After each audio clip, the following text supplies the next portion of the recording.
The skies over Herdogus turned into a battlefield. As harpies swarmed the cliffs, a great manticore burst from the mountain, roaring its challenge. Locke rose above the fray, freezing the grounded harpies with a cone of cold, while Hezekiah's conjured eagles tore at them from above. Kek's tolling bells and radiant weapons struck the flock as Jasper, ever theatrical, unleashed a psychic lance that stunned the manticore in midair. Seizing the moment, Romoc urged Borthon skyward with a grin and bellowed, "It's less like riding a horse, just with huge fucking wings!" He met the beast head-on, Astral cleaving deep with divine smite, though the weapon pulsed strangely in his hands, as if resisting his waning faith. Twin arrows, Locke's ice, and Jasper's daring rapier strikes joined the assault, driving the creature down and down. But the manticore refused to die easily. It thrashed at Romoc on the ground before surging 50 feet into the air, only to be speared by beneath by Astrafall as Romoc vaulted upwards. Bathed in blood and viscera, Romoc split the monster's underbelly and sent it crashing lifelessly to the earth. In the aftermath, the party harvested what they could: wings, hide, fangs, and blood. Jasper deftly pulled a tooth, teasing Romoc with its small size, while Romoc smeared himself with gore and flicked entrails back in jest. The grim work done, Hezekiah's eagle scouted the mountainside and soon discovered the red flag Gwert had sent them to find. Returning to the griffin roost, Gwert examined the beast anxiously, but was relieved to find them all unharmed. When pressed, he admitted knowing of harpies and manticores in the region, but never thought they would dare attack. Discussion then turned to heavier matters. The body of Seraphine, preserved by Kek's magic, could no longer be carried indefinitely. The party weighed their options: burial in Herdogus under the watch of Gundren and Oberyn, or risky transport by Griffin or other magical means. None were without peril. Meanwhile, word reached the party that Grint's sons and their entourage would arrive by nightfall, far sooner than originally expected. The group resolved to rest briefly, resupply, including fresh javelins and resupply and armour and weapons, and steel themselves for the next stage of their journey. Victorious but weary, they looked to the horizon, where politics, prophecy, and peril waited in equal measure.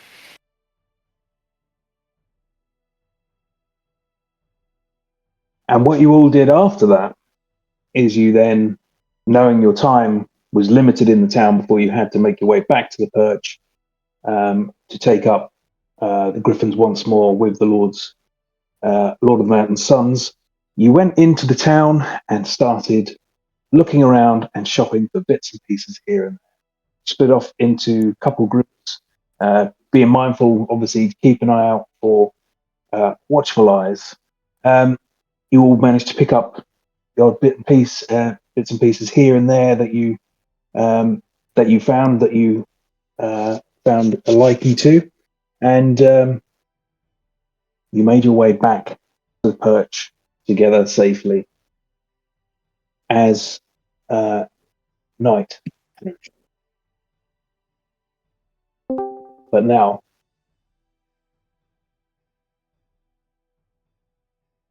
we go somewhere else. Deep down in the mountains of the Whisper Caps, amidst the rock sweat of the dwarves, a grand hall sits, echoes the industry of dwarves reverberating around the room, deep, never-ending, the dull thuds and clangs of metal on stone and metal. The far end of the hall, the broad stone throne lies, gentle glow of light ever playing across its carved surface. But beyond that, further, through the passageways behind the throne, a corridor leads down. Cut through the rock, it turns this way and that, many offshoots and junctions, all leading deeper still. But we now find ourselves at a closed door. The scent of pipe weed rolls lazily through the corridor as it drifts out from the cracks of the door, catching the flickering rays of light out from within. Inside the chamber, as well as the pipe smoke, it also smells heavily of iron and oak. The low rumble, distant forges roll through these stone walls, the heartbeat of Herdogus itself. This room, however, is quieter than most. The long table runs through its center, hewn from a single slab of mountain pine. Edges black from years of use. candles now burning low in wrought iron holders, their wax spilling like little frozen rivers down its sides. Along one wall, weapons hang like trophies, axes, hammers, blades, each engraved with the sigil of the Mountain Lord, the hammer striking an anvil wrapped in a wreath of flame. Two figures stand near the table, waiting. The first, Aubrey Hobart, the eldest son of the mountain. He's built like a siege engine of flesh. His hair is tied back in a rough braid, his beard wild and streaked with iron dust. He wears a sleeveless leather jerkin which is studded with brass rivets. His arms are bare and scarred, years of brawls. A massive warhammer rests against the wall beside him. His boots thud against the stone pieces. The second, Sandry Hobart, the younger brother. He stands in contrast. His hair is neatly bound, his beard shorter and well kept, tied with small golden rings. His clothes are finer, a deep green tunic under a short black cloak trimmed with fur. His belt is lined with pouches and scroll tubes rather than weapons. A jeweler's monocle hangs from his chest. And his hands, though strong, clean. Aubrey, pacing back and forth, grumbles as he adjusts his gauntlet straps. He's running late again. We're to fly across these goddamn mountains. He's keeping us waiting. Sandry, without looking up from his parchment, he's reading. Yes, he's the Lord of the Mountain, brother. We wait. He says we wait. That's how it's always been. Aubrey snorts back. If we're to carry his will, he could at least let us know what that will is. Not babes to be sent running without knowing where our boots land. We know enough. You know. He's wanted for years. It's all about Vale. And we're the hands to make that happen. Aubrey grins back. Yeah. Hands, or the fists. Sandry just has a little smirk, it's faint on his face, and rolling the parchment up as the sound of approaching footsteps echoes. The heavy oak doors swing open. Lord Grint Horbar strides in, the great Lord of the Mountain himself. His presence fills the chamber before he speaks. His beard, thick and streaked with white, plaited with iron clasps. His broad shoulders are wrapped in a fur-lined mantle, and his armor is dull steel, battered from years of wear, although it is polished at the edges, where his hands often rest. His eyes, cold and grey and knowing, sweep him. Without a word, he strides up to his sons, and then, with a grunt of pride, he grabs both by the backs of their necks and knocks their foreheads together. Grin very gruffly with a bit of a smirk on his face. Still got bone between those ears. Good. Means you're not soft yet. And he releases them and turns to the table, grabbing a roasted leg of some beast from a golden tray. And the meat tears, and the wet snaps he bites into it. Grease runs down his beard as he speaks through the mouthful. So, Sons of the Mountain, ready to play at politics. Yeah, I never thought I'd see the day. Aubrey straightens up, crosses his arms. We're ready, Father. Just say the word, and we'll bring back what you want. What I want, boy, is no secret. The Valians have sat on that mountain for two, polishing marble, selling silk, potions, while they let the gold beneath their controls. I aim to change that. He rips another bite of meat and just tosses the bone aside. Sandry, You've been there before. You know their kind. Silver tongue, hollow heart. How do they greet us these days? He just looks at his son. Sandry just nods with courtesy. Always masks. They smile, pour you wine, and lie through their perfect teeth till all your coins are. And Grin just grunts. Aye, that's the Valiant way. Beautiful on the outside, but rotten underneath. Remember that, both of you. They built their shining city on dragons. Think themselves king. He moves a bit closer, just pointing this half-eaten leg towards them, as if he was brandishing a sword. You'll go under my name, and the weight of it will open their doors. But what happens inside those halls, that's on you. Say the right words, nod at the right lords, and they'll fall over themselves to please you. Now, promise them what they crave most, wealth, and they'll take them. He glances at Aubrey, his eyes narrowing slightly. And you, lad, keep that temper, Jen. You're my hammer, but I don't need walls broken this time. And Aubrey just grins back, just rubbing this scar across his knuckles. I'll keep them, unless they deserve otherwise. And Grin just chuckles dark.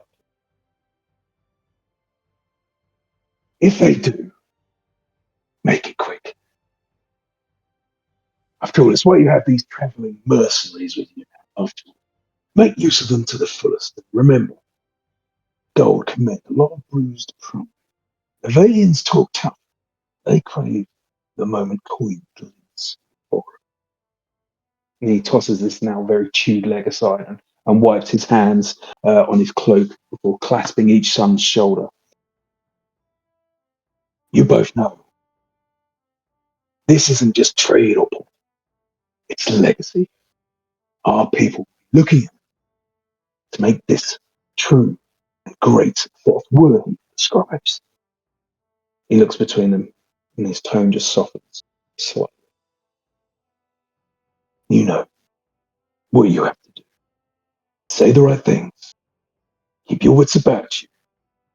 And we'll all be the richer.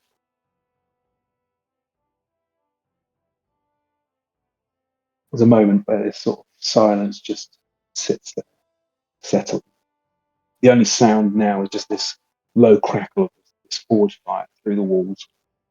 And Grint, another short nod, straightens his mantle. Now go. The griffins are waiting, and Vale won't come to you. Make your father proud, and make those elves live. He turns, strides towards the door, his voice echoing as he leaves. Remember, we take what the mountain gives. If it doesn't give, we dig deep. And the door slams shut behind him, leaving his son standing in the fading echo. Aubrey cracks the grin, looks at Sandry. Dig deeper, eh? Sounds like him. And Sandry just sighs and just adjusts his cloak. Aye, let's hope the Valians don't make us stop digging with their skulls.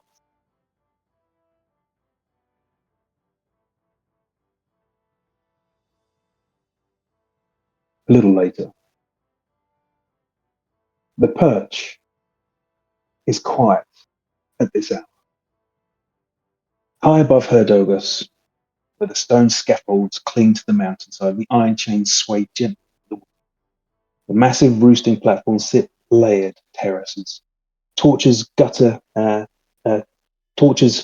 fluttering light in their sconces, burning low, their flames whipped to thin threads almost by the cold whisper of dawn as it approaches. And the edge of the stone platform, little bits of frost is just creeping up the edge of the stone.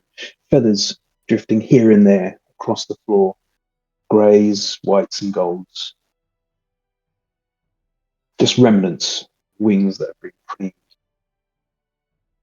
The sky, which is now visible from the platform, is this sort of violet, ash blue.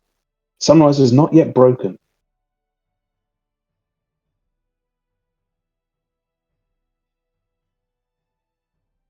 You're all waiting beside your griffins. You've been waiting for a while.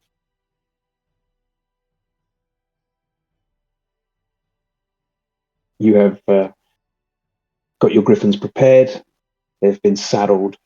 The dwarves have moved between and secured everything it needs to be readied for the journey. The air around you obviously smells very much of hay, iron, and actually old blood, well, as well as the freshness of the wind. And then footsteps. 4 at first, then 2 more, heavy, measured in rhythm. And through the door, the elite arrive. 4 dwarven sentinels stride into view. These are the mountain sentinels, Horbar's best. You immediately see that these are not the golden armored dwarves that you've seen everywhere within the city. Each one is armored in dark steel plate, banded with blackened rivets, cloaks of slate grey wool, pinned at the shoulder with the sigil of the Lord of the Mountain. Their faces are carved from years of war. Weather-scarred, stone serious. They hold no swagger, no wasted motions, and their gauntlets rest on heavy war axes, their heads sheathed in reinforced leather, and they move as one. Between them, they're carrying 2 large iron-bound chests, each the size of a dwarf torso. These have been reinforced with overlapping plates and triple-locked steel. The guards say nothing. They set the chest down on the stone between yourselves and the upper platform. And then a 5th dwarf steps forward from the guard. He looks older, his beard braided in a single tight cord, and he meets all of your gaze with this flat, ascetic.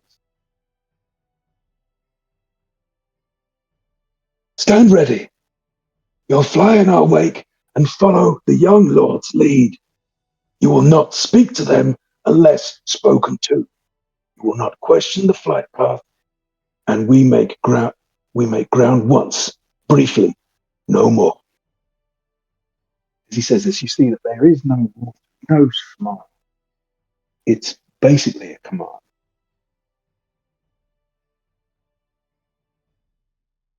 There's a deep griffin cry from above, but this is not the sharp call of the griffins which you've come to know.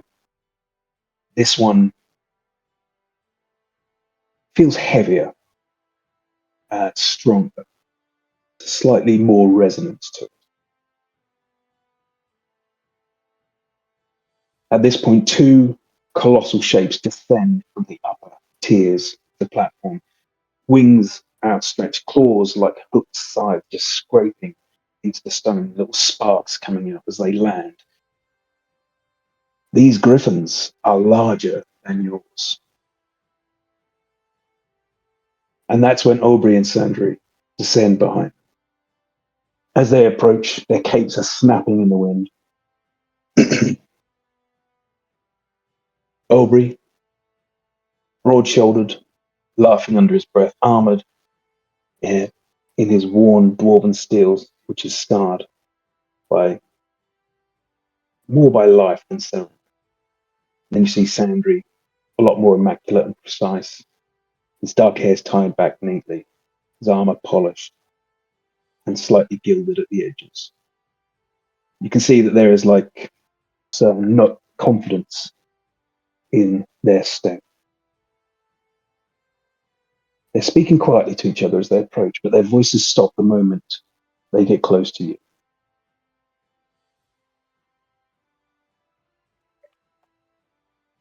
As they pass you by, Aubrey gives you sort of a passing smirk.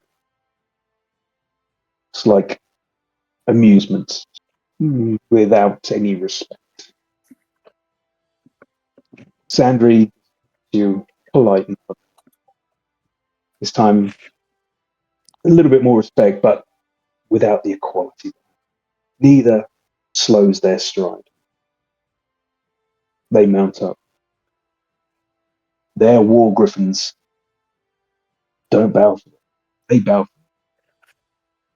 You watch as the sons have to climb onto their backs with force and yet familiarity. You watch as they lock eyes with the griffins and with a forceful presence and a push forward, they grapple the beasts and climb astride. As they do, the saddles are creaking, talons scraping against the stone, the wings unfurled. Sandri's voice cuts. We fly, keep formation, or keep falling. Those are your choices. Beside him, Aubrey is just grinning and yanks. In the time where you were waiting, you may have had questions or anything to put to Wirt, the stable master. If you want to go over that now, we can do before you take to the skies. Do we know how long the journey's going to take? Wirt will give you an idea that you should be able to arrive there before the morning comes. You're leaving just at early point in the night, just in the dusk that's coming in. And he says, although you are going to have a rest stop halfway through, it will be brief. Yeah. But these creatures will fly fast, and they will fly with a purpose. You should be getting there by early next morning.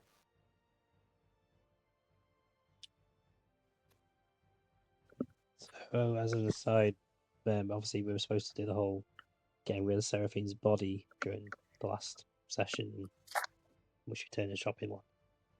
As you say in the chat, we kind of agreed we've left her with Oberyn in Gundram's coffin to be buried as for him.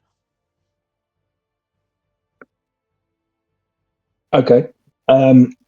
If you want to do that, we can say that has happened. It won't be buried because they won't put him in the same grave as the commander. No, the commander didn't die, did he? There was no death. Forum is dead, so we put all the tributes to Forum in the coffin. Yes. The body would be refused to be buried in that plot. They roll me a persuasion check. Roll me a persuasion check. So it's a team thing, so would anyone like to take control of that persuasion check with a better chance? Oh, I heard someone's really good at talking to people. Well, I'm a dwarf, If so you're, maybe... if you're doing it as a group, I'll let one of you roll with advantage. I can roll, just give me a minute because I had to reset my laptop. It's just loaded back up. Right. Didn't With realise, advantage, yeah?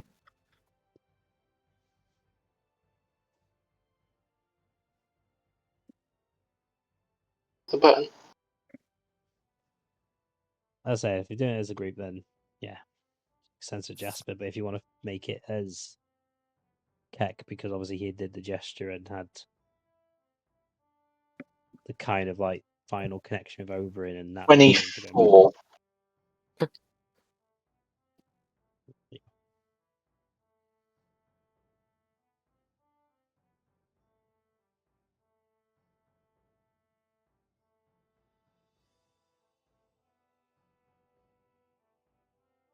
Chat. 24 of advantage. 24. Okay, they will Yeah. agree. They will agree to help you out and bury the body, not in their burial site, off-site. So it will be placed into an unmarked grave, unceremoniously, outside of the grounds of Herdogus.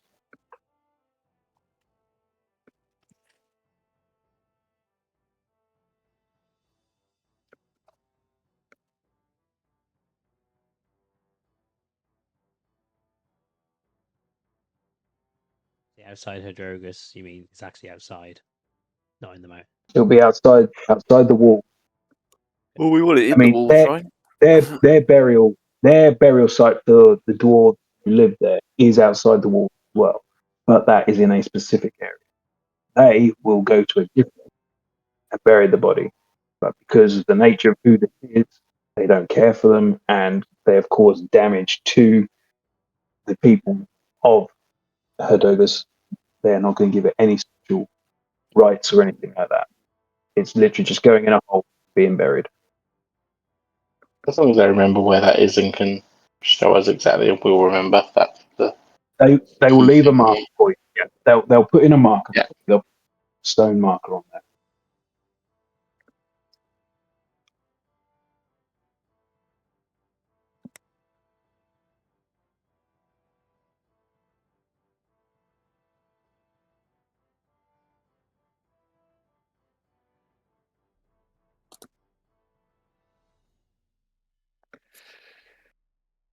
Was there anything else which you wanted to do before your journey? Have we long rested or anything? No?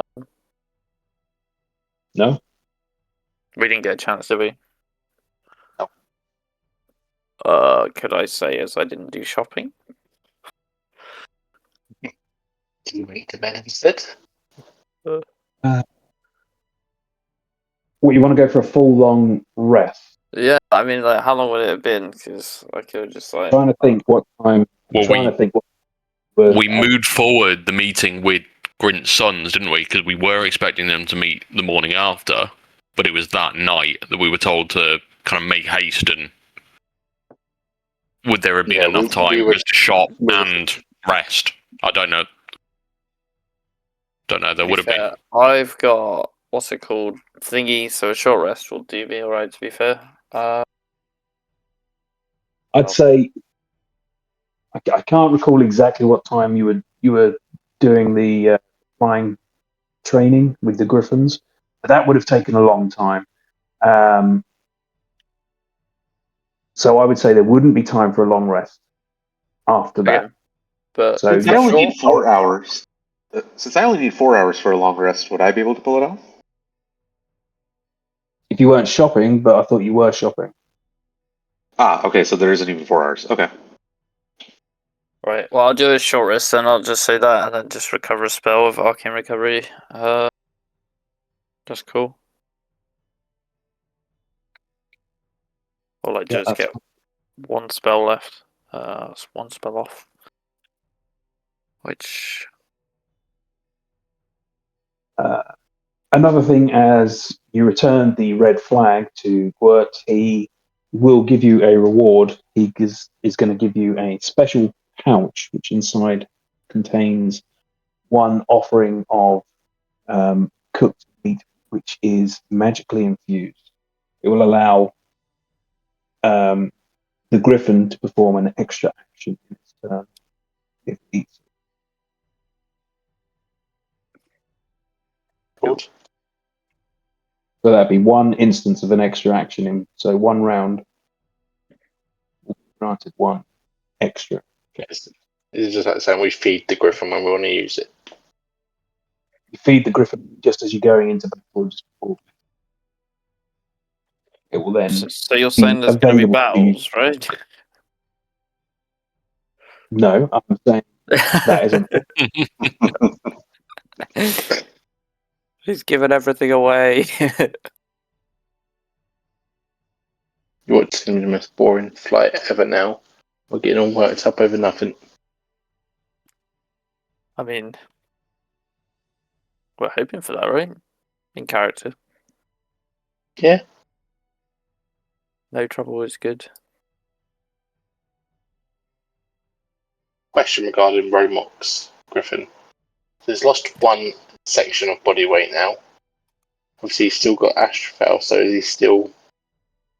is Griffin still overloaded?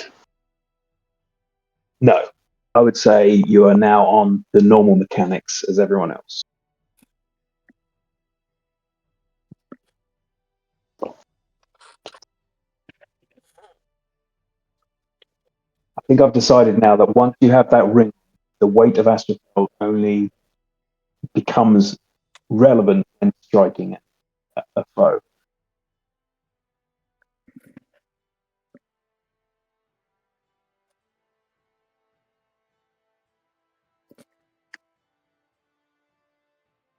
Like Thor's hammer. When he's The carrying weight it, only becomes, while he's got it, for instance, he can walk across a sheet of ice and not be plummeted straight through it, which he's already done essentially. yeah, You know, he can things that you can go across, which could break if something heavier went on them, and he'll be fine. It's not until the moment of impact with the weapon that the weight turns to it for that instant to deliver the devastating blow. Yeah, so I was just relating it to like Thor's hammer, because if anyone else tries to pick it up afterwards, well, the same principle applies, sort of thing. So don't drop it, basically. No one else. No one else can pick up that weapon except for Romo, unless they've got that ring. Cut off his finger. So, theoretically, if we're fighting something, Romok could just like toss the sword to the enemy, like, here you go. And they'll think, oh yeah, great. Pick it up and it'll just like fall on them and they'll just get crushed under it. Hold the blade to their neck and just let go. You absolutely could throw your weapon at them, absolutely. Good to know. You wanted ranged options. Just throw Astrophel. I just need. Tell you what, Locke. Can you fashion me something that will help recall it, like Thor's hammer? Don't know if I can do this.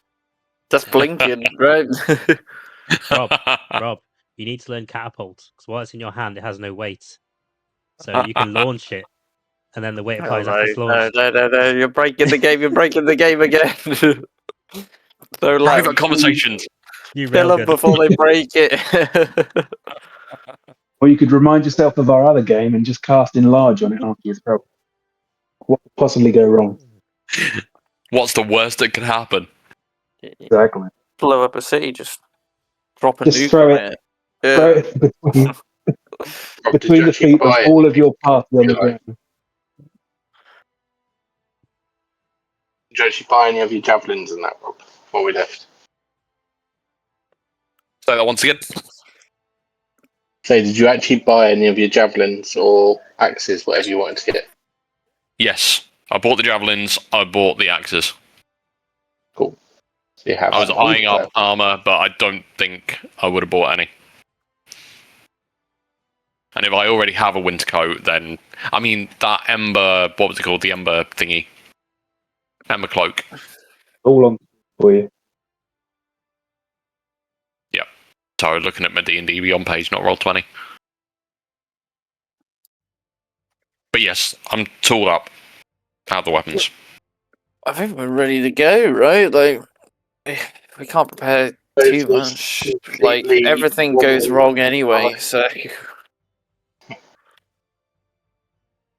Good, let's go. Okay.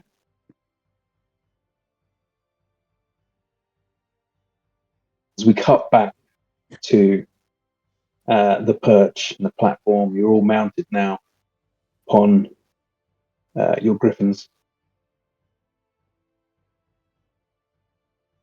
The sentinels mount up next. One with the reins of each griffin strapped to a belt of flying harness tools. They seem to be disciplined, efficient, silent. They take the griffins out first, leaping from the edge in perfect formation, then followed by the sons, leaving just you seated on your griffins left on the perch. Would you like to follow them? Yeah.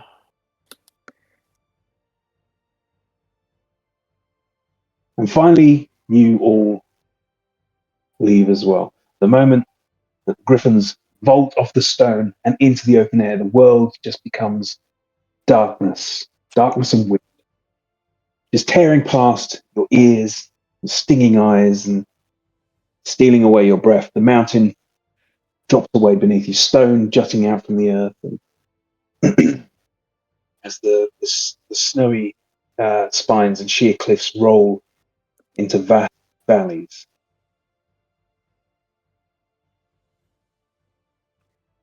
The shadow of the mountaintop holding Herdovus starts to shrink behind you. Fortress made of iron and stone, fading into the expanse of the whisper. Flight starts to then become rhythm. The wing beats, the wind, and the breath. Hours.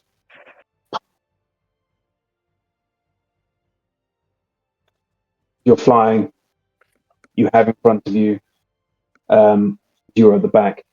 At the very front is the line of guards in formation. Slightly just behind them, you have the two sons on their huge beasts. Woody, if you And then could you, just write out their names and then say which one's the younger one and the eldest. Again, Sure. just so I can. I just want to make a new page for it as we're going somewhere else.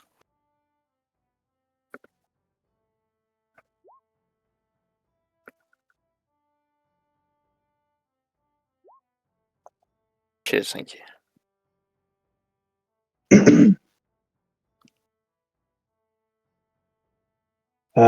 okay.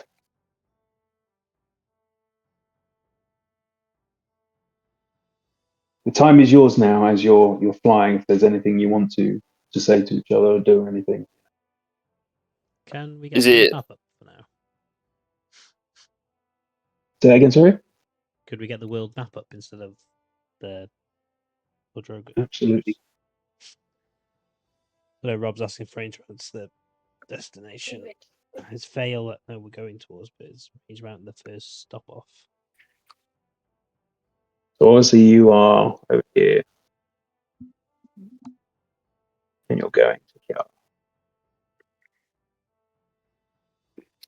So we're going through Rangamount, but on our way to the Vale. Correct. Right. From about. So there was speak of landfall once. Is that right? Where are we touching down? Was that discussed don't or know. just okay? It wasn't. It said you'll be touching ground once. Mm-hmm. But they didn't share a location where. No. Okay, Just to be clear, that's isn't all right. Vale the kind of like biggest city or capital of Rangamont, which is like a region, and Vale is a city? Roll a history. Huh? 20. Despite your experience growing in Greyhaven, you have heard of areas beyond the borders. You have heard of areas in Arlen. You have heard of Vale itself within Rangamont. Vale is the main capital city, essentially, of the area. Exactly. It is the largest in the region.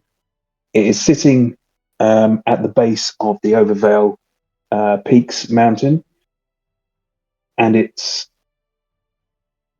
marshals that valley between the two mountains, which then lead through into Arlen itself. But yes, this is a very large city compared to all others in that.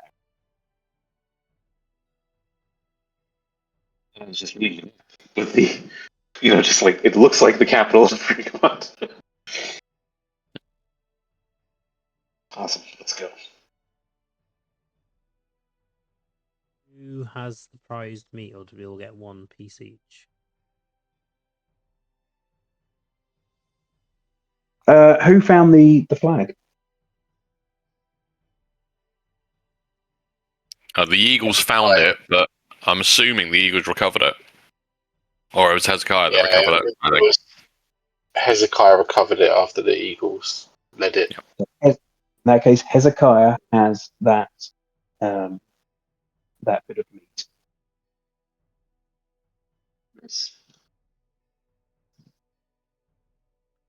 Sure, we knew where it was.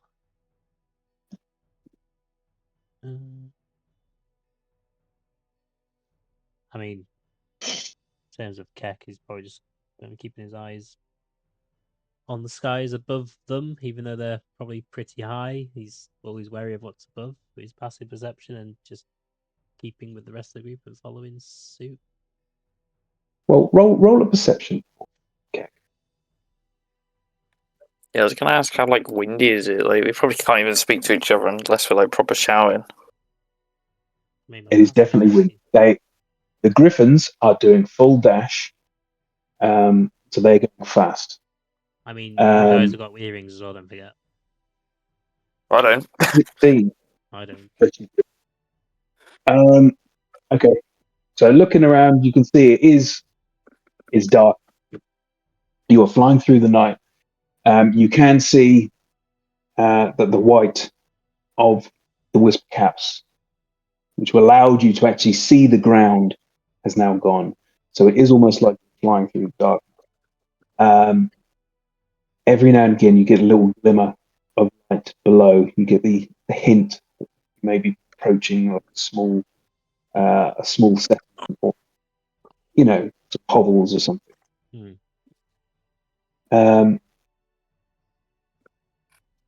There is occasionally, every now and again, a flock of birds that are startled as you suddenly break through their ranks and scattering. 16, that's all I can give you. There's not much else. If anyone else would like to roll perception. I'd let's probably go. be looking about. I don't really want to be shouting because I guess the wind would carry. Me too. Romak, as you're racing through the air with your beast, you have not yet got accustomed to the speed of the wind slamming into your face, and your eyes are streaming and barely open. Sure. With the new loss of weight, I'm guessing Borthon is probably progressing a little bit faster than in the Manticore battle as well. Yeah, it seems like you're keeping pace with everyone a lot nicer than you were previously.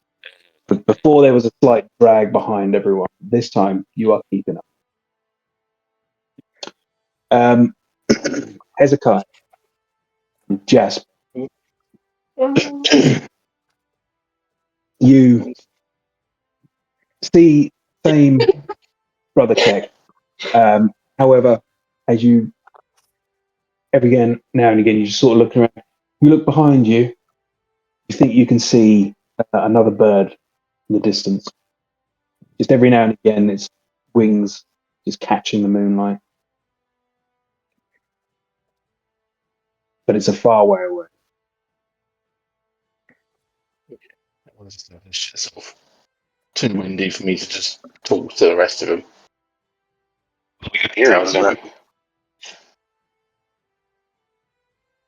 Yeah, if you got your earring, you'll be able to do that. All right. I tell those who have earrings, There might be nothing really interesting behind us, but there's definitely something behind us, and we'll see how that ends up. No panic whatsoever. Hasn't got his earring, so So read it. Right. Who are the earringless again? It's Lachlan and Keck. Is that all? I think twin as well, right? I think he's got his. Locke doesn't have one. I don't think Twin ever had one, did you? No, Okay. so that's a good half the pie. I think he came in. Right. Locke came in Was later. this Locke threw Yeah. his away, Yeah, I'm not being spider. Multiple and then smartest wizard? Yeah, so I'll respond. So, you see it too, then. Good. Thought I was going crazy for a second there. I'm not. My eyes aren't the best in the dark, but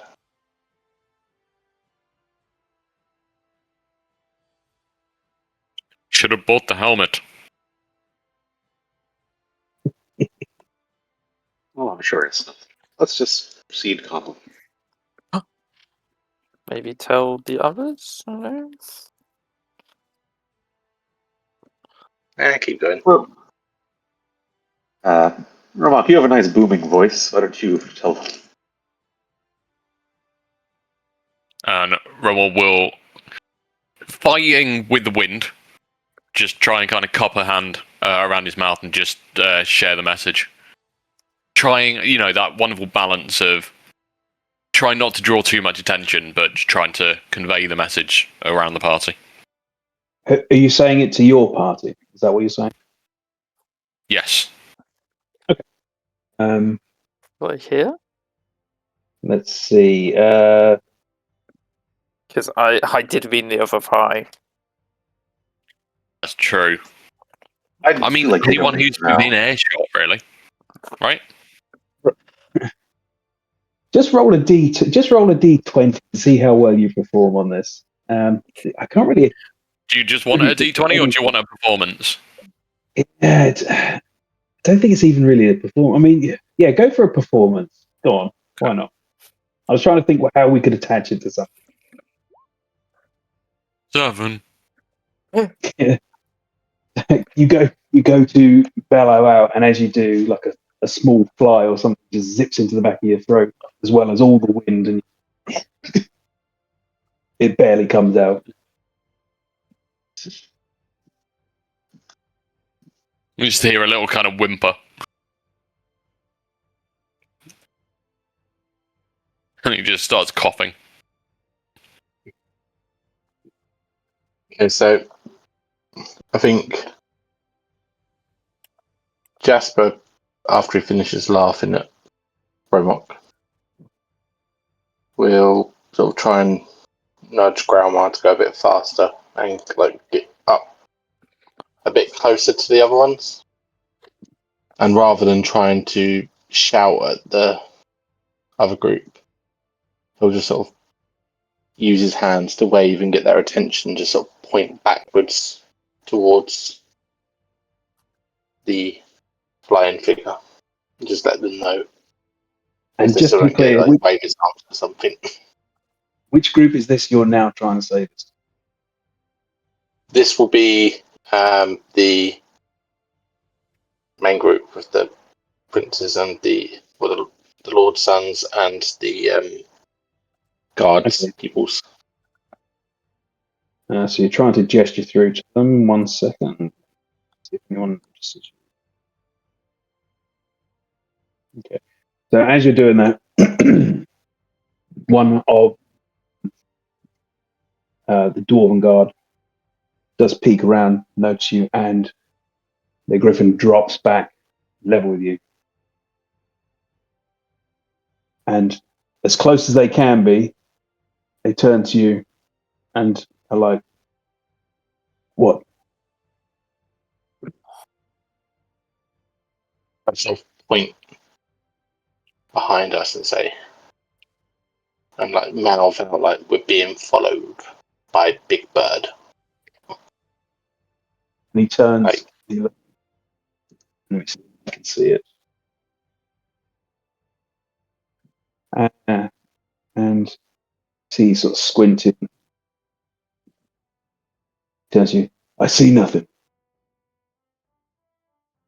Keep an Look eye. hard at them. Keep an eye. And inform us if you see it. Get any closer. And he moves off and returns to his formation.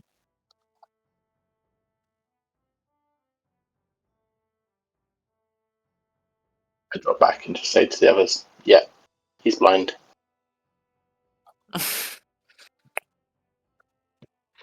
I'll drift over to Jasper and I'll come as close as I can, and I'll put him my good ear's side, and I'll say I'll be like look at him and just be like, "What's going on?"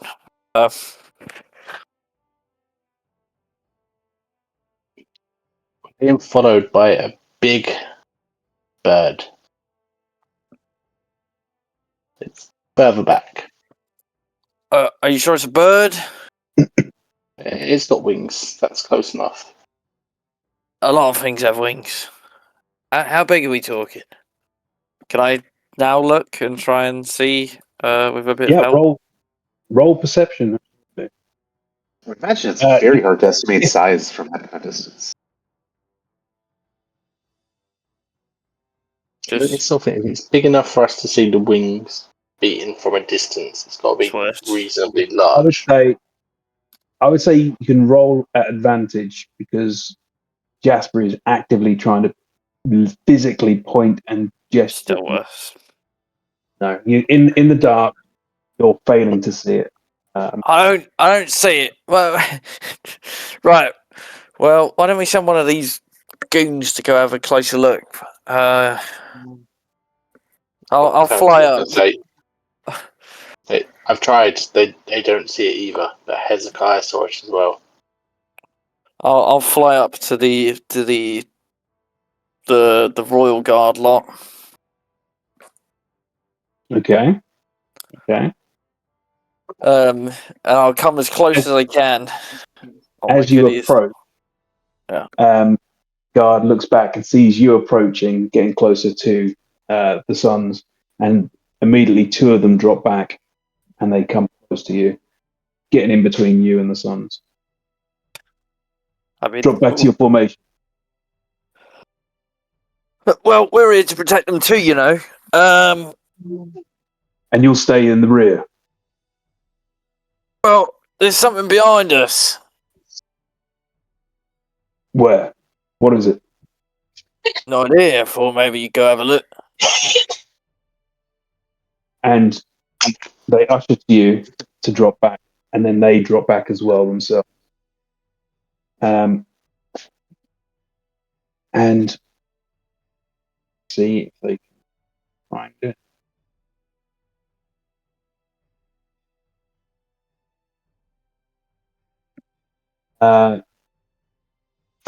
They both. No. They both spend a moment trying to look around, and they cannot spot it. They drop back down to you. We see nothing. Stay in formation at the rear and do not come forward again. You gesture to us. You need our attention. Why did you such And then an they- asshole? They move forward.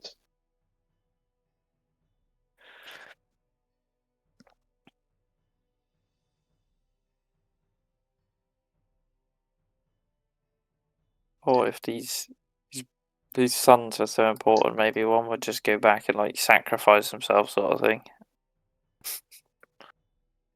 Do you want to say that to them? Yeah, I'd say that. As you say it to them, they go, "Good point. Drop back and find out what it is." You send that to me, is he? Stand at you and say, "You'll then have to catch up with all of us." Fine, yeah, I'll do it. I will. I think I will try and climb a bit as well. I don't like. What's the clouds like? There is a bit of cloud cover. Some you can only tell that really by the fact that you can't see the stars every now. But you keep climbing higher, and you start to move into the clouds. I would like to uh, cast invisibility at 3rd level on myself and the Griffin. Okay. So invisibility in you and the Griffin disappear. Now, did you know exactly where this bird is? No, but I got a general direction from Jasper, right? So if I wait long enough, I might just get lost and never find the group again. But that's okay. I know where they're going. Are you just hovering? Are you flying? Yeah, I'll kind of like go at like maybe a half speed for I don't know, a couple of minutes and see if this thing gets closer and if I can spot it. Okay, right. So you start to make your way and separating from the group. Now, roll me a perception check. Oh, it's all on one dice. Oh, You don't see it. No. You are looking around trying to spot it. 5 minutes go by. 10 minutes. Roll perception check. it's gonna be bad roll after bad roll. Alright, it's bad. It's bad. You are higher up, and you can look down and you can see as every now and again the moonlight breaks through the clouds. The clouds are not thick, so there's a good bit of moonlight every now and again, which is just broken up when it does pass behind it. But the moonlight is just cast out upon the ground down below you. You are a long way up. You're probably about 200 foot up. You can see below you the glint of moonlight against the little river going through.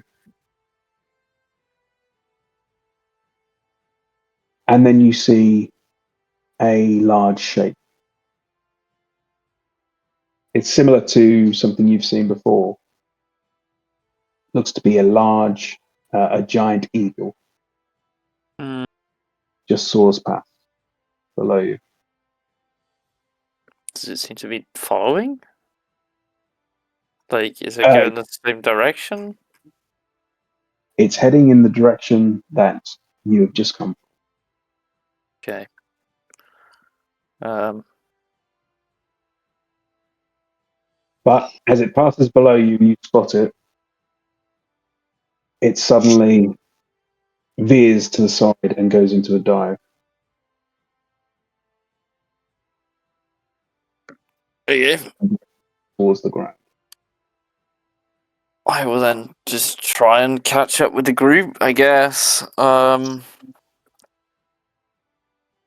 Actually, sorry, no, it doesn't do that at all. Sorry, I apologize. It does not do that. It just continues its path. Okay. Just remember that you were invisible.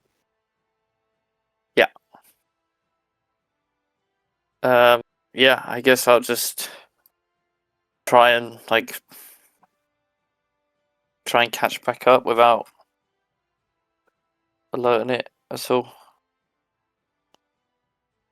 So the speed that it's going seems to be matching the speed of your dash on the Griffin. Yeah. So you keep pace with it. But you cannot catch up with your group. Well, Roll perception. I'm gonna lose them. I'm gonna lose everyone.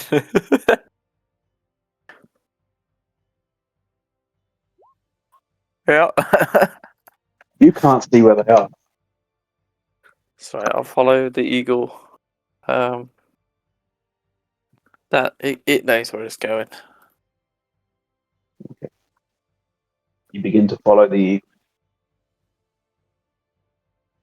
The rest of you, after this time, Locke has disappeared and has not returned.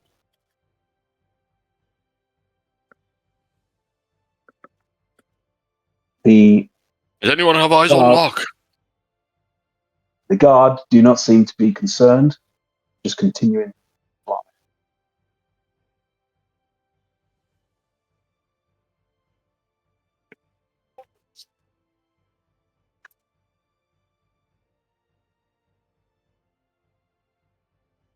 Well, I mean, it's too late to adjust this, but I would very much oppose anyone going off on their own, and I would be the best person to go with them because I can also turn into a flying creature and maybe rescue them if they fall.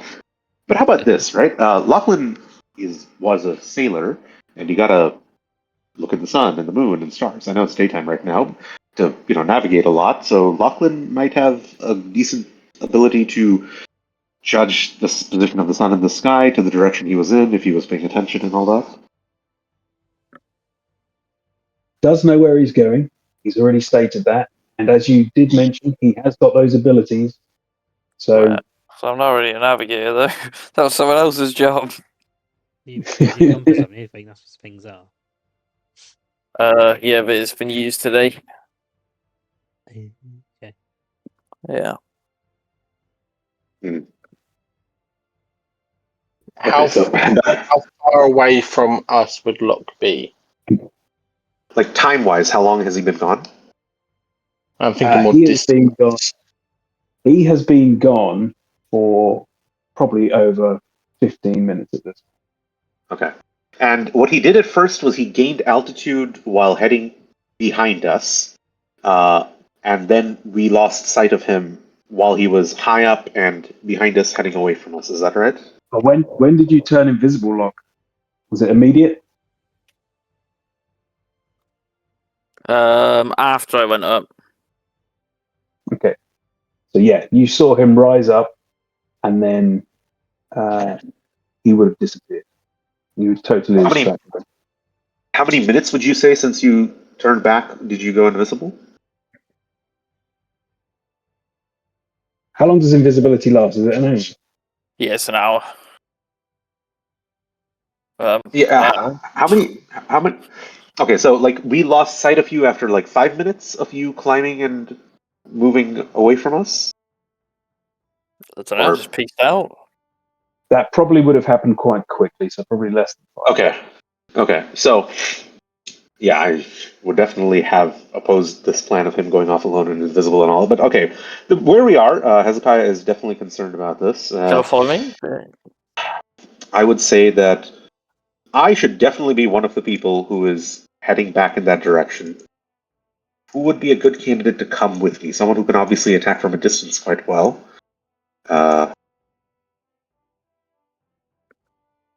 That would be me then. I Yeah. have spells.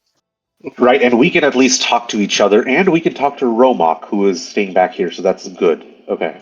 You can Of course, indeed. the guy without the earring is the one who flies off into the distance while invisible. Brilliant. Okay, so Jasper and I, we communicate to the rest of the guys. Jasper and I will be attempting to head backwards. Probably we won't see Lachlan, assuming he didn't get in trouble and is still invisible. But if we see the eagle, well, then we should make a decision if it comes to that.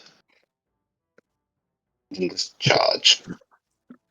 Yeah, so we're dashing backwards. Oh, Dash. No. guys, what are you doing, man? I'm just doing some recon. You don't need to panic. Well, you've been Well, done this 15 has happened. minutes. This has happened. They break off.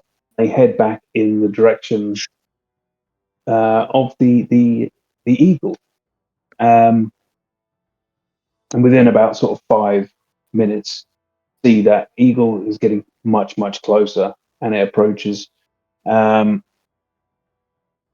And as you are dashing at it, it is also dashing forwards. It does suddenly veer and dive, and just drops down low into towards the land below. Would the eagle have been about the same altitude as us, or higher or lower? You are roughly about the same. Yeah. At the moment, you were all sort of about 100, 150 foot up. Okay. Oh, that's very low. Okay, I thought we were flying way higher than that. Okay, I would like You to can go higher if you want to. You can do a absolutely go perception. higher. I'd like to do a perception check on the eagle to see if I can see any, blood on it, any sign of it got into a fight with someone. Roll a 14. perception check, but at a disadvantage because it is dark and far away. Ah, well, I do have dark vision. I get done. Suppose that matters. It's a long way off. Okay, 10. From the glimpse you have of it, you can't tell too much if it has had any damage. It looks fine for an eagle. It's very hard to tell. Yeah. Okay. So I think I tell Jasper telepathically, also Romok. We see the eagle. It doesn't seem to have gotten into any fighting whatsoever. We must assume that Lachlan then has come across it, let it pass, and is potentially still invisible. Should we have faith in him that he will find his way back and simply return to the formation? If Lachlan's keeping pace with the eagle, and we're now at a point where we've met the eagle, would Lachlan also be? Second, is Lachlan's griffin invisible? Yep. He and his griffin are. Okay. So you have Like, no does idea. Lachlan have message? Do I see that? Yeah, but I What? can't use it. You Uh, will see them because you were keeping pace with the eagle. You are above still. Cool. I will just come on down, and I'll stay invisible, and I will just do a little flyby. Guys, what are you doing? Ah, look, that cavalier idiot is back. Lachlan, we have to head back to formation. What do you think I'm trying to do? There's a Hard to giant. tell. There's a giant eagle. Did you see it? Yes, obviously we saw it. Well, I It's mean, who we you were looking for. couldn't see it back there. Hezekiah convinced us you were in danger, so we've decided we'd best come and find you. I'll be alright. And this is what I was telling you about anyway. What do you mean? When I told you we were involved and you still couldn't see it. Yeah, and then I tried Well, getting one of the guys to go and check it out, and he said I should. And well, they Yes, they I've got really. Finn. We're only here for fodder from them, not as extra guards. They're Well, using us to. you guys should keep your eyes down because it might sweep up from below, and I will just kind of veer off away a little bit. Do a perception check as well. How big in terms of what's the difference in wingspan, I guess, between the eagles and the griffins? They're both large creatures. Yeah. That- It is Yeah, a standard giant eagle. so it's not like a rock, then. Basically, is what I'm asking. It's not like Yeah, no, it's definitely not. Not a rock. it's not something that just hunts griffins. Is what I'm basically trying to ask. You don't know what it hunts. No, I know. Well, But I mean, Hezekiah would know, just as general nature knowledge. They don't hunt a griffin. Griffins would hunt them if any. Yeah. The giant eagle is slightly mismatched against a griffin. I'd give it 70% on the griffin, 30% on the eagle winning.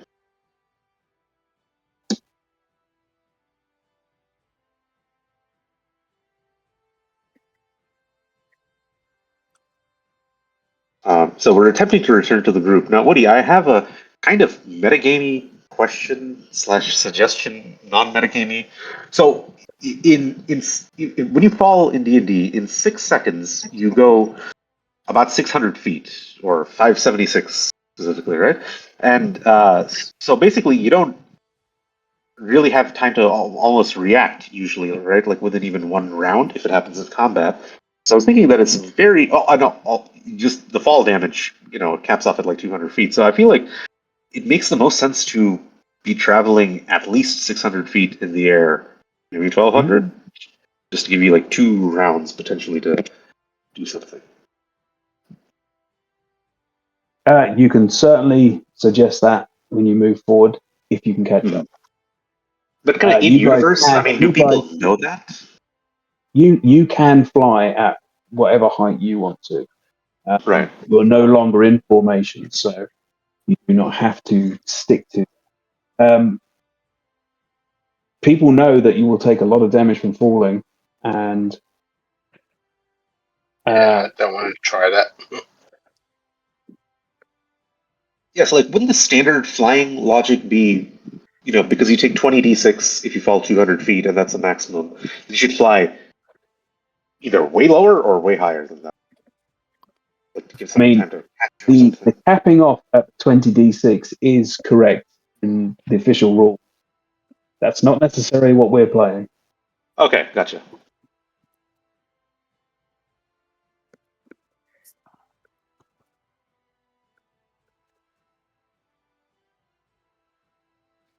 But Lock, on your 10, you Yeah. have lost track of the eagle. Yeah, got distracted. I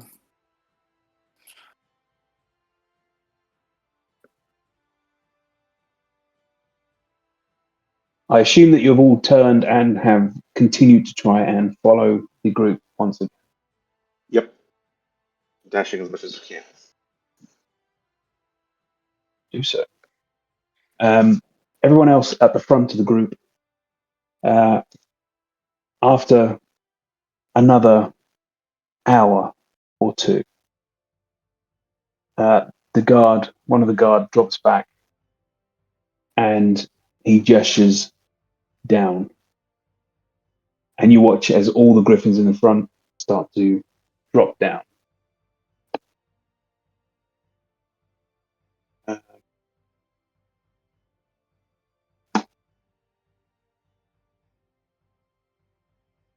There's a small clearing, essentially a slightly wooded area. There is an open spot, sort of hillock, where it's just devoid of trees. And you all make your way down and land in this spot. The griffins all slamming into the ground, their feet just tearing up the soil. And immediately the guards start to just patrol around a slow walking pace around this clearing circle. They're not getting off their griffin. Neither are the sons. They seem to be getting off, but they have just sort of slunk down into their saddles and just seem to be resting. You watch as a couple of them move into a pack and get a small item of rationing and just have a little to eat, to drink.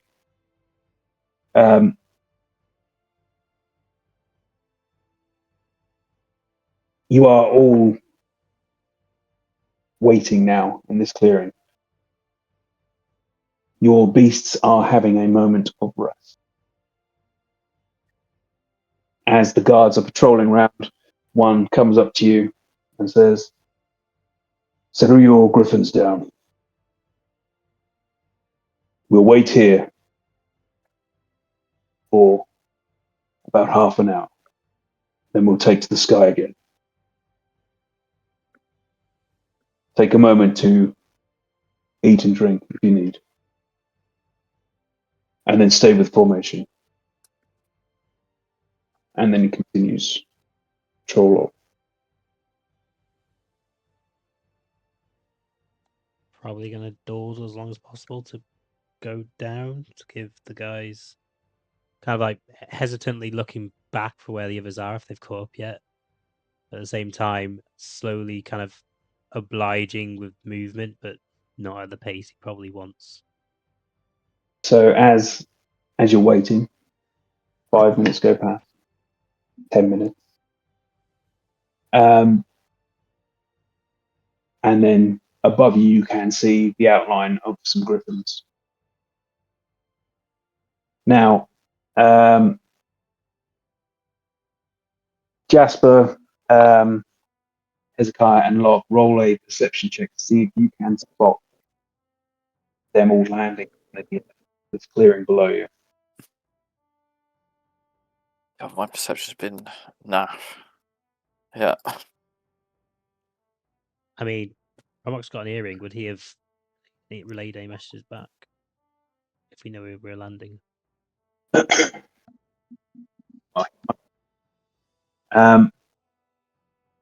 But 2, 3. what you do realize, Hezekiah and Locke, you cannot spot. You totally miss out. Oh, actually, Hezekiah, not too bad. 19. You and Jasper do spot the clearing, and you see everyone has landed. Locke, are you still invisible? Well, I guess it's been over an hour now, right? So it probably would have gone, right? Would be. Yes. Yeah. Yeah. By the way, maybe I forgot to say, but like after we found Lachlan, we would definitely have relayed to Romok that we found.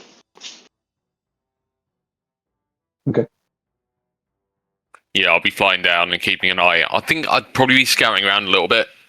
But yeah, I think at the moment I hear that, I'm pulling on the Borthon reins and flying to meet the party on the ground.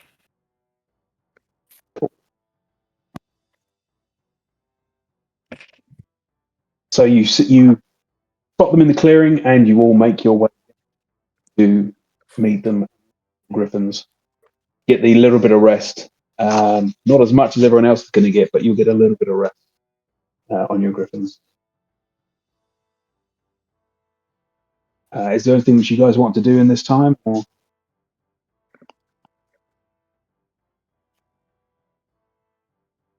Okay.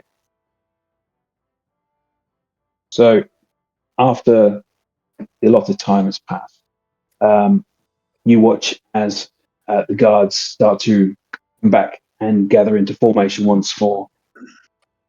And as one, they all lift off the ground, followed just by the large group of Sandry and Aubrey. Do you follow them up into the air once again? Mm-hmm. Yeah, I think there'd maybe be a short, brief bit of respite.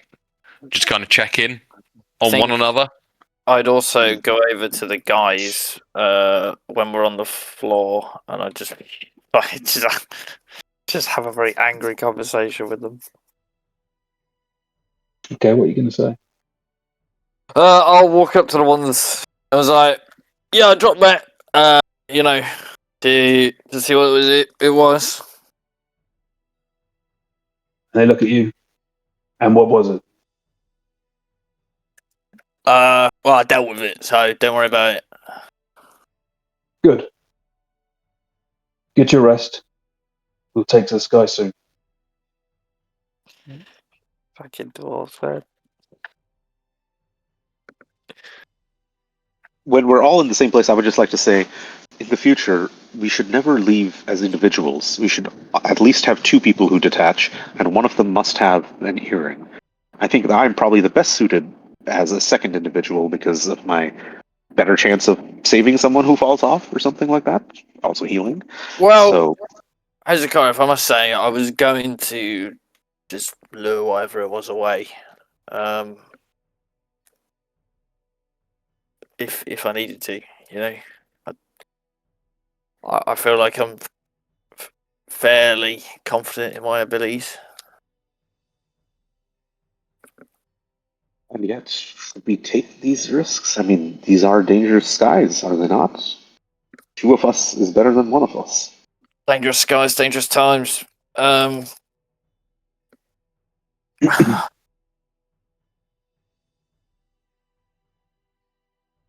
don't know. Well, I mean,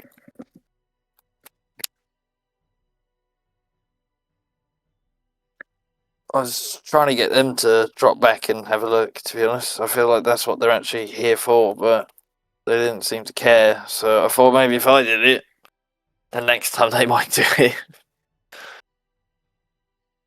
Yes, I don't think we're going to get anything from them in that regard. Don't know about that. No. For you to go back and check was completely correct. It's just you should have asked one of us to come with you. I'm pretty sure they're just using us as fodder if they need to. We are That seems expendable for them. yes, that seems par for the course. Let's just keep our job up until we get to Vale.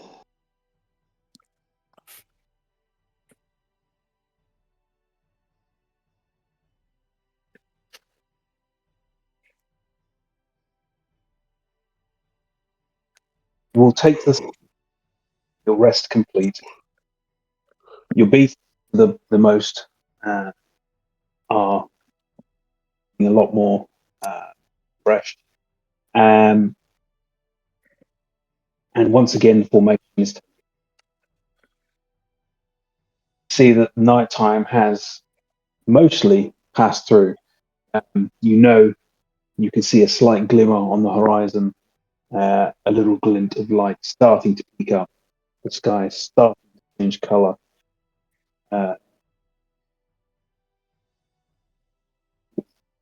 Flight continues. Once again, the wind is whipping through your face. Romak, you in particular, your eyes are streaming. You struggle to keep your face open. If anyone would like to make another perception check at all, by all means. Yeah. Yep. Oh fuck. This is not going well today. Ecklich just got some like long griffing poo in his face or something from the front lines.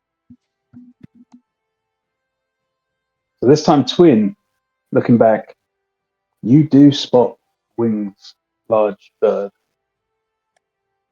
in the distance.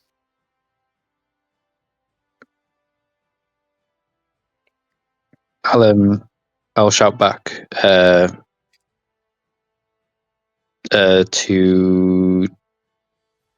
Well, Jasper hasn't seen it. I'll shout back to say that looks like the eagle's returned.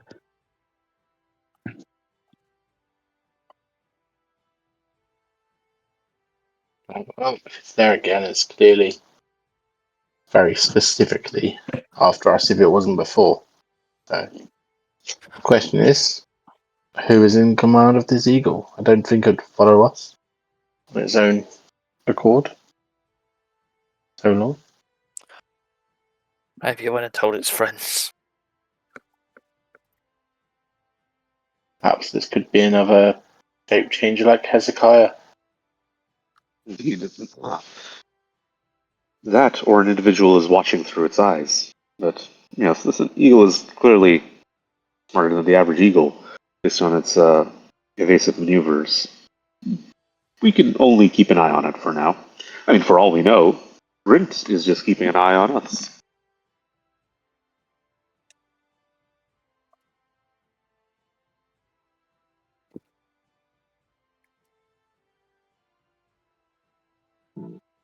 Time continues to roll by.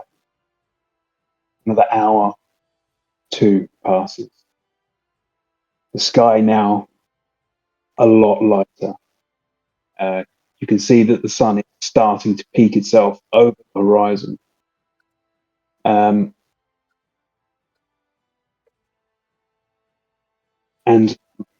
now that the discipline formation is now sort of given way to monotony, without warning, Aubrey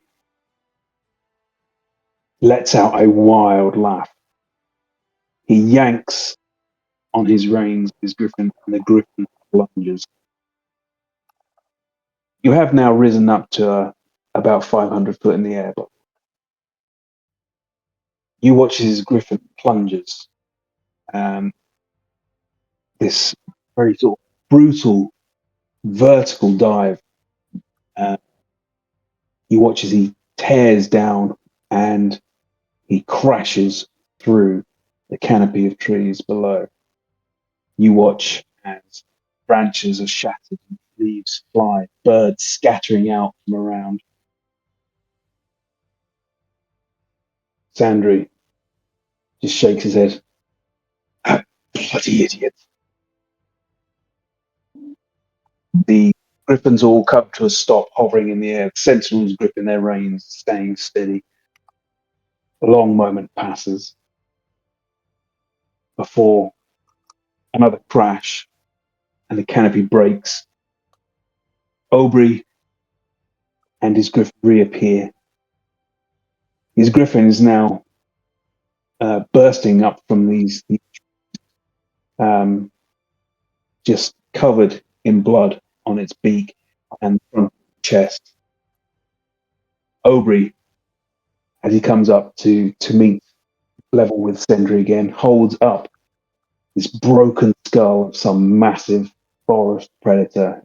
Looks like this grey, elongated face, 6 eyes, which are now greyed out. Its head just severed and broken, crushed on one side. And he's grinning like a little boy. He lifts it up in triumph and tosses it. Sam ignores him, shakes his head, and he gestures forward. Sentinels don't seem to react to this at all either. To some degree, this behavior is normal. The formation moves on.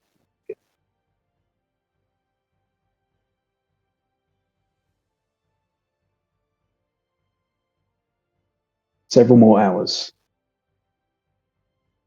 You do take time every now and again to check over your shoulder and see if you can see the eagle following, and it remains. It seems to be there, holding its distance far behind you, keeping pace.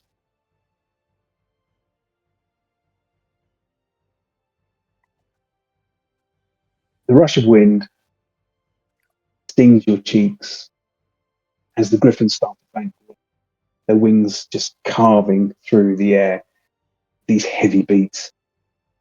Flock of birds scatters ahead of you, and below, the land spreads wide. You can see it now fully as the light has arrived. You see farmlands, you see winding river, clustered villages here and there, which shrink into these little patches of colour. But what you do realise, you notice the white stone gleam in the distance against the base of a mountain that fixes attention.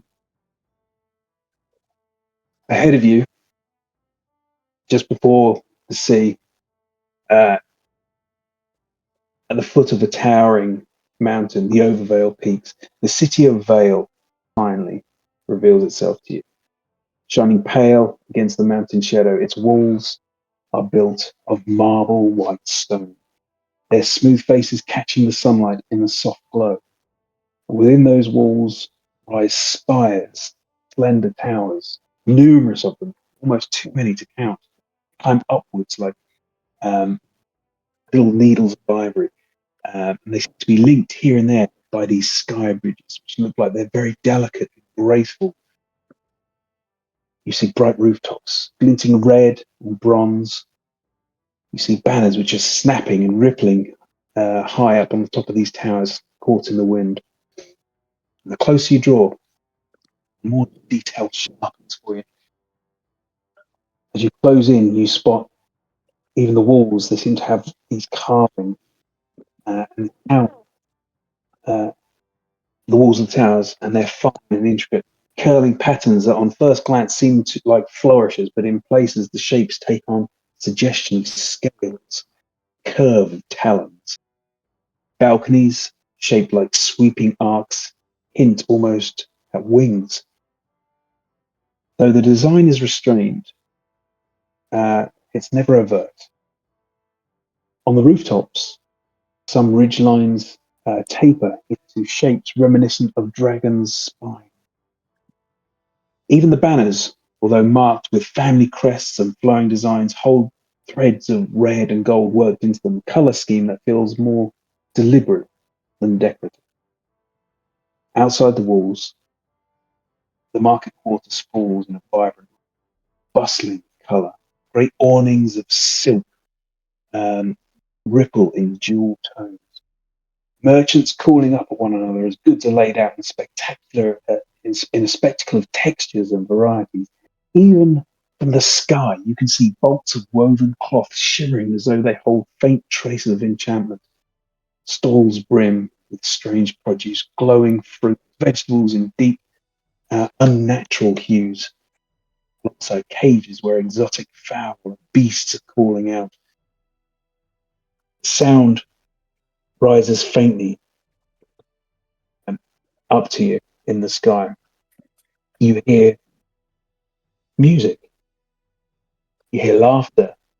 You can hear those chants of the sellers who are selling their trade in the stall. Of all of that, now you're this close. The Overvale peaks dominate the skyline. The mountain rears up sheer and colossal, snow catching the sun on its ridges, shadows filling into their deep down into these cuts down the mountainside. The city is almost pressed against them, so taking shelter. Your griffins start to spiral lower, rushing wind tugging into your cloaks as the structure known as, I'm going to tell you what's called. The structure known as the High Reach comes into sight. It's a tall and elegant tower of white stone, standing apart from the walls. Its wide, carved, sweeping arc for winged mounts to land. Balconies stare outwards like piers of a great staircase, each of them large enough for griffins and more besides. From here, you can also then see stable hands, attendants in green and gold livery, moving briskly and guiding your flying griffins into play. Draw nearer, and even then the people of Vale start to notice you. The heads start to tilt back, hands pointed skywards, eyes shielding them from the sun. The movement of the griffins drawing the eyes from the markets and the towers alike. Pause and stare whilst others get excited. This is not a city that is used to winged beasts, but griffins bearing armed riders are enough to make most in the street pause and start to drop in. The griffins let out their piercing cries as they angle towards these landing platforms. High Reach looms larger. You can then see every cut of its stonework. It's precise, every archway, a masterwork of strength and beauty. In moments, the wind in your hair gives way to stone underfoot, and the gleaming city of Vale stands before you. You have now landed in Vale.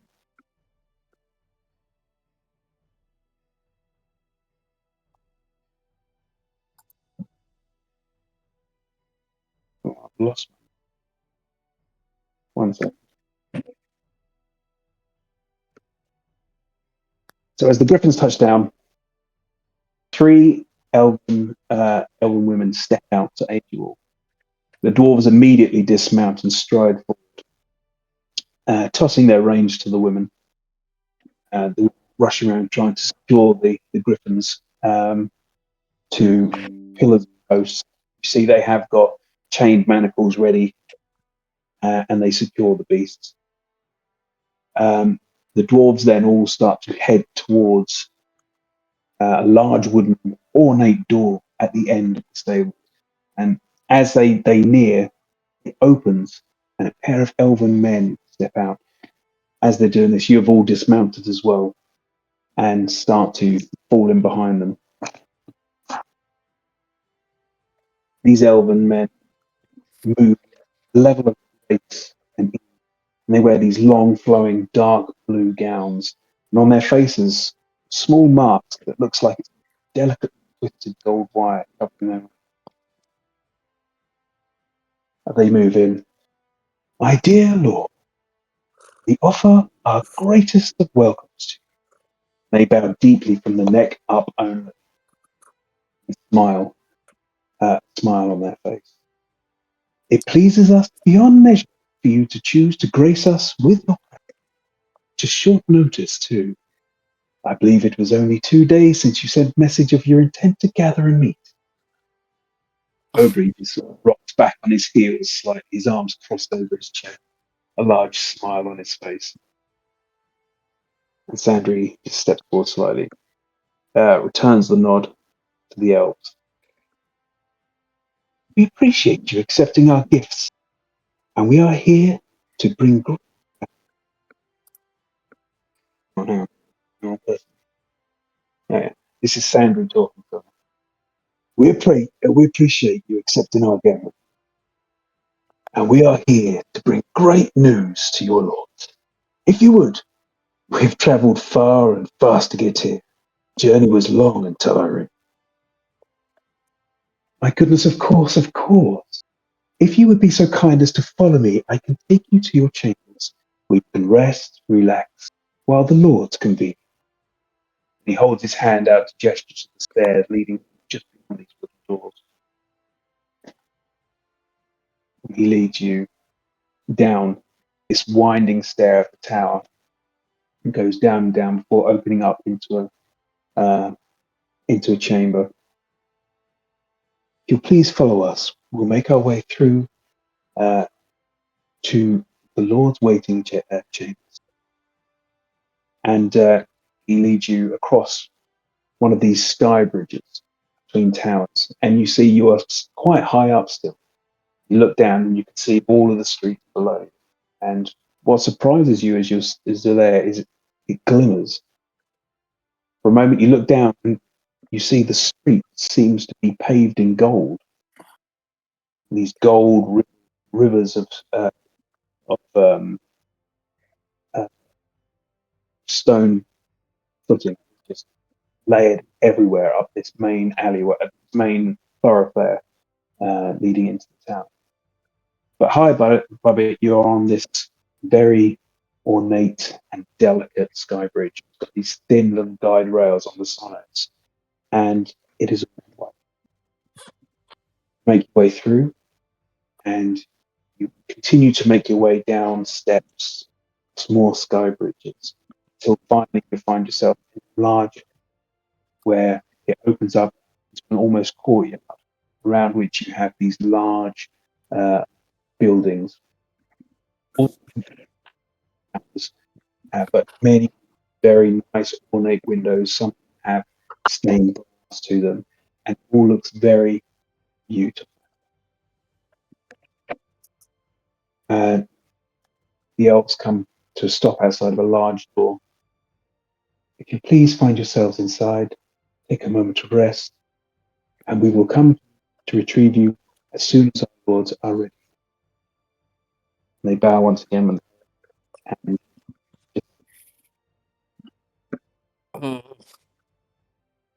as this happens, the two sons walk the and you can see as the doors open inside, it looks lavish. You seem to have very fine silk chairs, these large lounging sofas, big tables. It looks like there's food and drink laid out on the table. The sentinel guards, however, do not enter, and they stop at the door. They turn around and they line up, and they wait. The door shut behind the lords. The two elves bow once again to all of you and turn and make their way off down the courtyard towards another sort of alleyway, and they disappear from sight. Around you, you can see that there are elves walking through. They look very fine and proper. They're wearing these very nice, chic and silvery outfits. They look like they're very fine silks and wonderful designed clothing. They seem to be wearing delicate little bits of jewelry. You see that on their long ears, they've got these little almost wound gold going up the ears, similar to the masks that the two elves previously had for their eyes. These are now just on the ears. Some have them across their necks, others down their arms. Everyone seems to be very, very finely dressed, very prim and proper. Everyone seems to be walking around with that same sort of grace and ease as the other elves have. They're not paying you any mind. They're going about their business and moving through the city. I've got to put my music for that.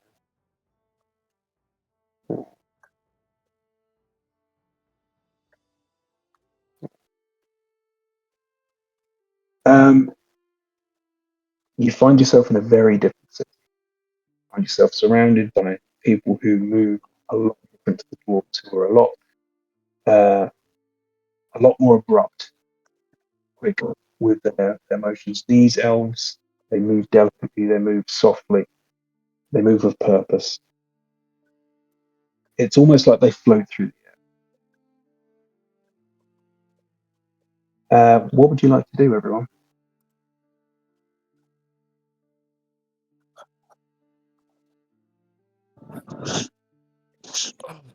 I will.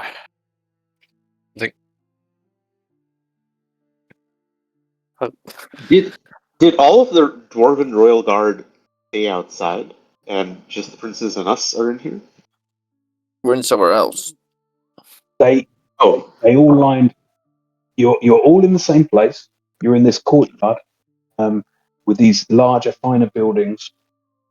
The two sons went inside a room, and the rest of the guards remained outside. okay, so we're outside as well. I say to the group, well, at this point, I think we should let the princes take the lead.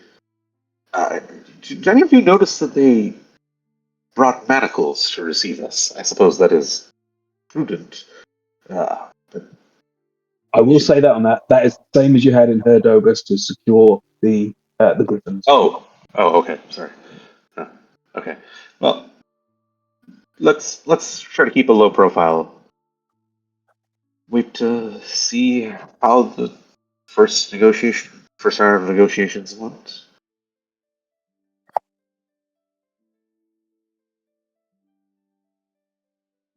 think it would be a good idea to get a lay of the land and find our way around. Are we needed here? We've done our duty. We've done our job. Well, we need to be ready to go at a moment's notice, and probably, well, you saw. I don't know if you guys saw, but that elder brother is a bit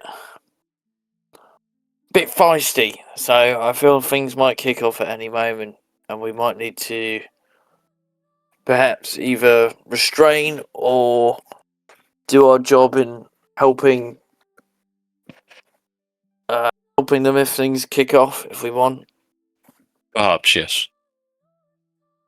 But seeing inside, I don't know about you lot, but it's been a long flight.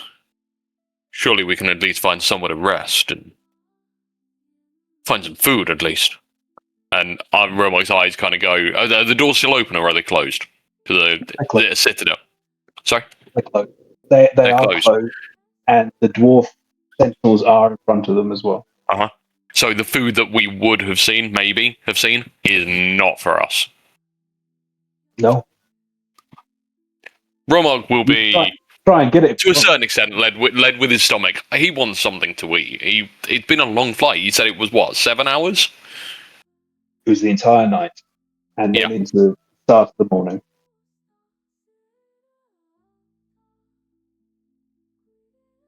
Surely there's somewhere to resupply. As you're saying this, you can smell the smell of freshly baked bread wafting through the air, as well as other smells just reaching your nose. Some of them which you're completely unfamiliar with, but smell wonderful. what you notice here, as well as the finery of all the visuals you can see, it smells good here. Sometimes you smell like those baked goods and other sort of cooking smells, which just smell fantastic. Other times you walk, you get whiffs of lavender oil, and all the time you can hear people chatting. You can hear music drifting gently through the air as well. Did they give any time frame for when the Lords will convene and when? No, they didn't say anything. Right, They just said they would. I was just saying, like they said about them resting and then the Lords will convene. They didn't give us like a until the Lords convene or the Lords convene at noon or anything like that. No, that's good. Keep it. No. Okay. That's my kind of thinking is we could go and explore, but we don't know. Yeah, that's How long. what I was saying. We don't want to step away just Mhm. in case. We don't want to. If we're needed, then we want to be about. Or we can speak to the guards and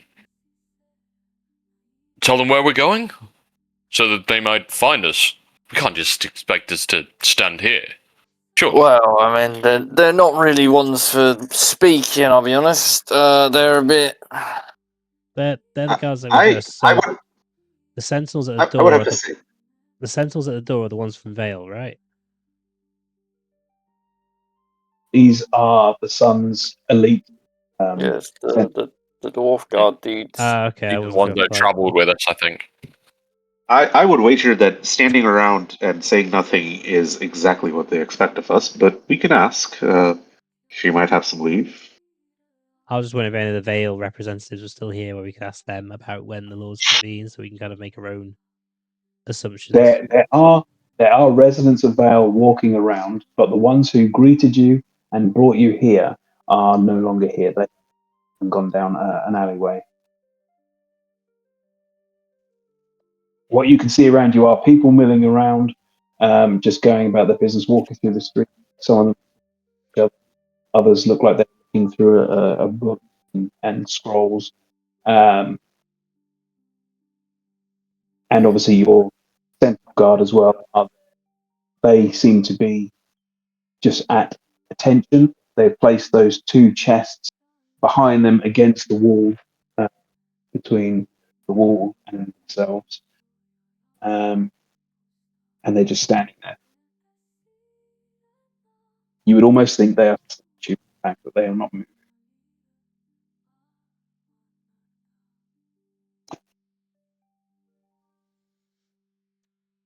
So Keck hasn't really been spreading the word of Car very often, so seeing a new opportunity to kind of approach a few of these random Vale people, reach into his pack and just pull out a bit of a scripture and just hand out some little like pieces of scripture to them, saying, "Have you heard the word of Car?" So you immediately sort of Pamphlets. set off and make way for beeline for this pair of elves, which are through. You see they're wearing these sort of fine flowing gowns and are holding themselves in a very dignified way. Their head is held high, their nose up, and as you get closer, they immediately clock you and start to shift away from you. And you watch as they put their hands across their chests, and they just look at you for a moment, and they hold their distance. Hello. And as they do that, you see that they're looking around. Can I help you? Good day. I just wondered if you've heard of our Lord and Almighty Car, and so wave a bit of the parchment to them for them to take. And they step back. As soon as you try to offer them something, they step back further. They're definitely keeping distance from you. Oh, not familiar with Car. I don't want to take that from you. I'm sorry. Oh, that's quite all right. Gar is but all around us though. He is beneath your feet, and I'm sure if you'd like to hear more about him, I'm more than happy to tell you. Roll a persuasion. Keck does. I kind of don't. Oh, Okay. As you try and introduce them to your religion, they simply start to drift backwards a bit more. Sorry, we have to be somewhere. Let's go. Let's go. Pleasure to meet you. Have a pleasant day. And they away. you too. May Car's blessings be upon you, and that maybe we can speak about him next time. They don't even look over their shoulder at you. I see Keck Quite a doing bit this. faster now. Move away. Keck just kind of come back to the group and go, nice people. Yeah, that looked like that went really well. I thought so. Do you want me Better to- than the last few times, anyway. Do you want me to try next time? Are you wanting to join the Brothers of Car and spread his word? No. But if it means you'll stop talking to me about it and you'll talk to someone else about it, then I'll be happy. I'm sure he's touched the soles of your feet a few times, Lachlan, and I'm sure we'll win you over eventually. I'm not. Right, let me go grab someone. Right, I'll find another traveller or somebody passing by. Okay. You find an elf gentleman by himself this time. You just move through. You see he's got a couple of scrolls under one arm and like a small satchel in his other hand. And he's just moving through. You all right, mate? You look like a learned fella. And as he does this, you watch as he pulls the scrolls in close and the satchel up as well, and he crosses his arms in front of you. Good morning to you. Yes, I try and keep up with my studies. Can I help you at all? Can I insight? Does he think I'm gonna like rob him or something? Yeah, roll insight. My first good roll of the day. He immediately seems on edge and guarded. His holding himself up and bringing his stuff close to his chest. He obviously wants to keep them safe. I'm not after your wares, just possibly a minute of your time, if that's all right. Okay. And you watch as he sort of looks around as you're talking to him as well. Absolutely. What may I help you with? Are you new to town? You don't look like you've been here. I'm very new to town. I've never been here before. Welcome to Vale. Please, what may I assist you with? It will have to be rather brief, though. I am on my way to a. No worries. My friend over there is a very interested person about the cultures here and wants to know all about your religions in Vale. So I was, if you don't mind, like, could you give him like a brief, like 2-minute summary of just like your beliefs and just tell him why they're really good and yeah, if you could just tell him about them just so that he can educate himself, that would be good. 1 second. Give me a second here. No. There's no setup going on.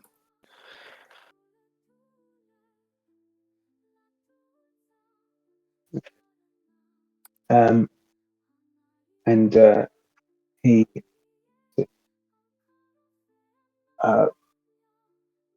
Okay, briefly, allow me just to. He comes over to you. He keeps his distance from you, And he comes over to you as well, Keck. I believe you wanted to know about our religions that we hold here. Well, I can tell you that we are followers of Istus.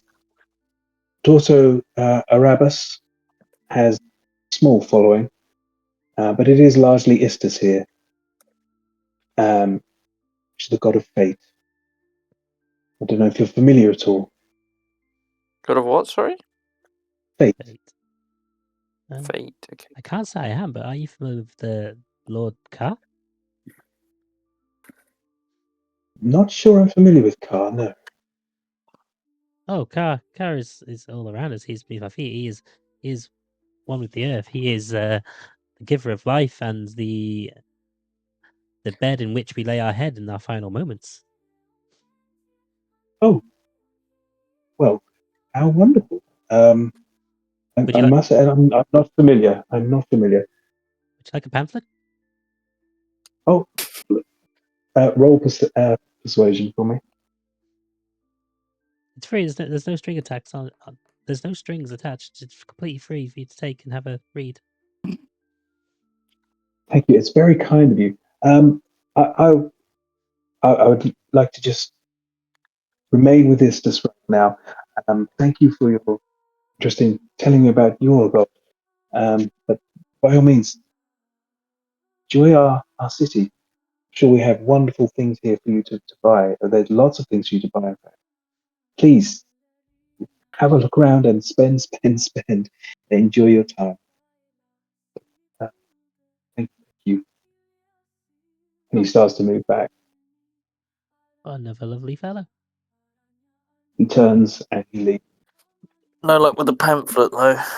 You see, he's looking around as he goes on and he leaves. Why does everyone think they're getting robbed?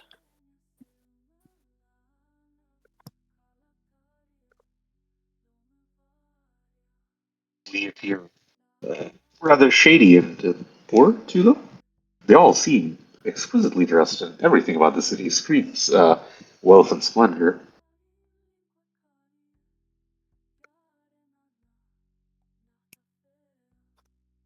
By the way, Woody, you remember I got that 20 on the history check to find out if Vale is the capital of Rangamont? Do I get any other info about, culture, background, history of the city? Like, is it mostly elves, and are their kind of elves a little bit different than our Greyhaven kind of elves? Okay, so yeah, with a natural 20, I'll give you a little bit more. Vale.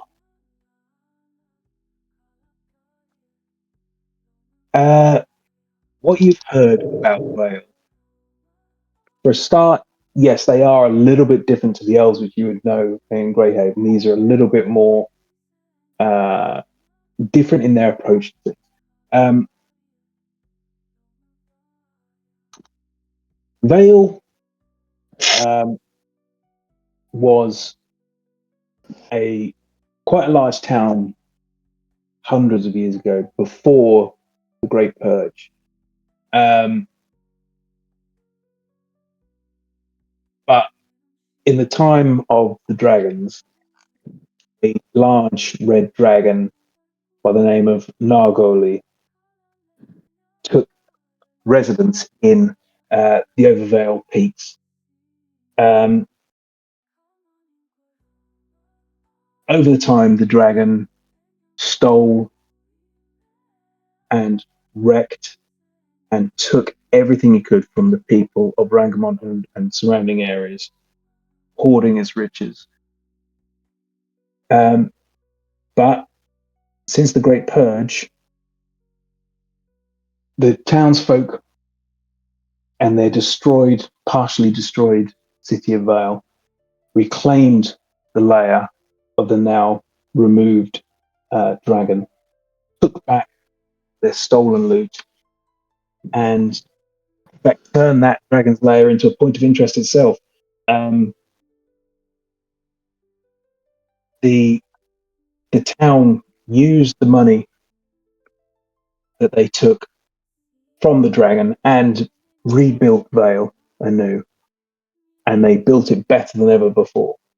the Vale you see before you now is a testament to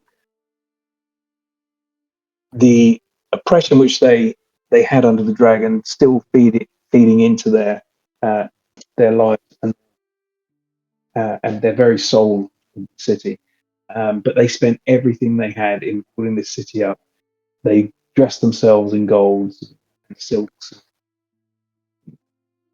But what you've heard in recent times, not even recent times, the gold didn't last long, and they were left with this wonderful gleaming city. They were left with this fabulous jewelry, these fantastic things they have. Their wealth is only skimming, and all their wealth is passed down through generations.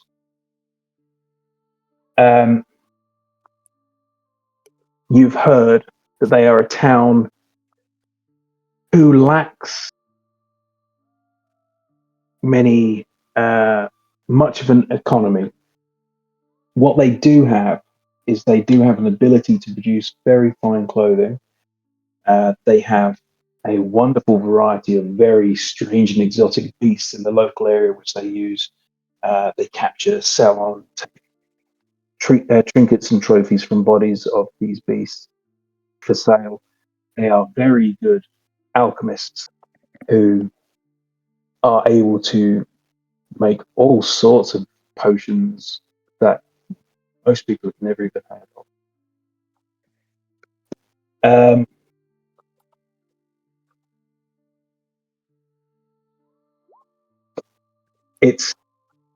It's a town that boasts wealth, prosperity, yet is actually a bit seedy underneath. Yeah, I got that impression. I'm able to tell you that because of that natural 20. I wouldn't have given you that much detail if you didn't have the natural 20. But these are the rumors which you've heard in your time.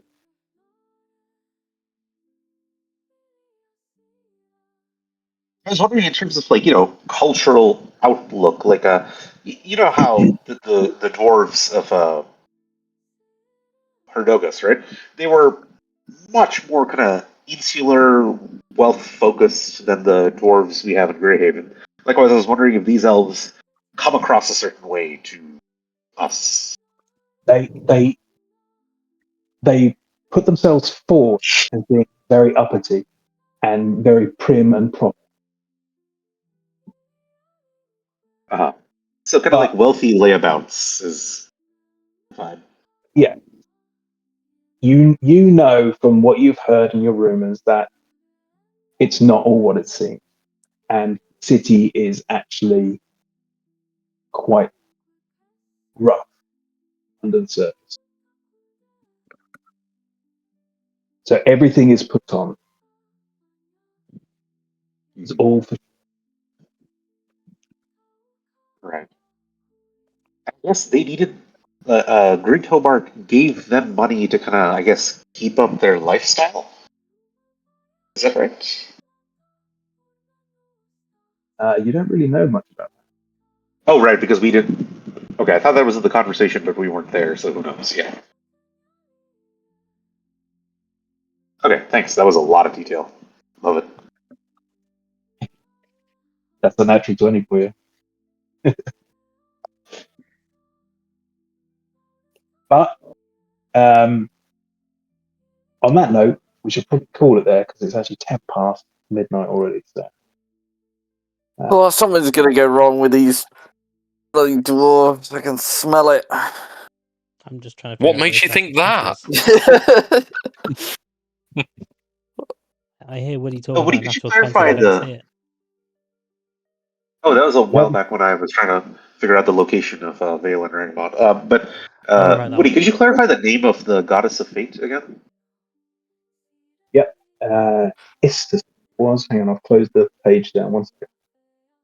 In fact, Woody, if you've got it, or that lore, that juicy lore that you dropped, have you got that summarized anywhere that you could share? In pieces. Hang on. Yeah. Yeah. I do have. It's okay. I mean, it doesn't have to be now. Just in terms of cataloging, note taking, anything. It would be lovely to incorporate that into just the summary of the world. Yeah, I will put that. Some of it. Yeah, I've got it sort of spread out across certain. So,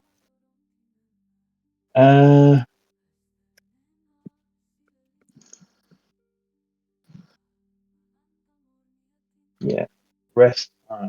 Just.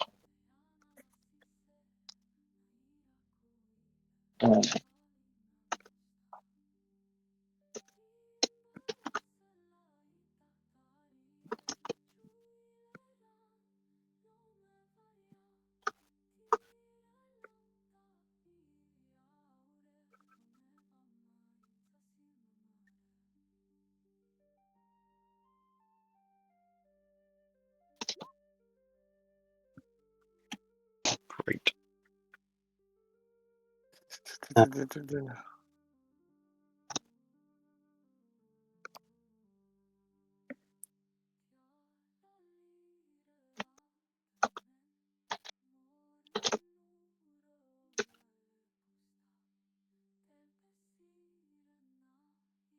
because I was muted.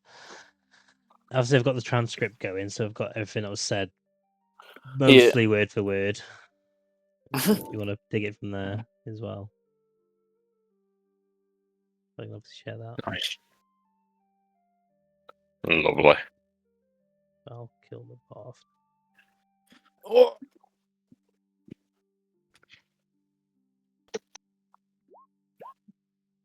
That's the gist of it. That thing.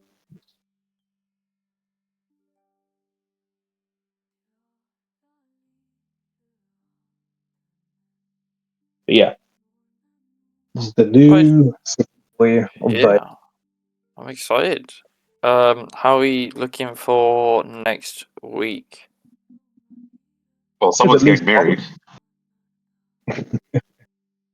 There's at least one away. Yeah, I'm not going to be here. Yeah. John, it's only Look a at this guy and his wedding, right? priorities. Yeah, just tune in after, right? Hey, you could persuade them to put it on in the afternoon. In the sorry. Don't think I'll get away with that one. Damn. We tried.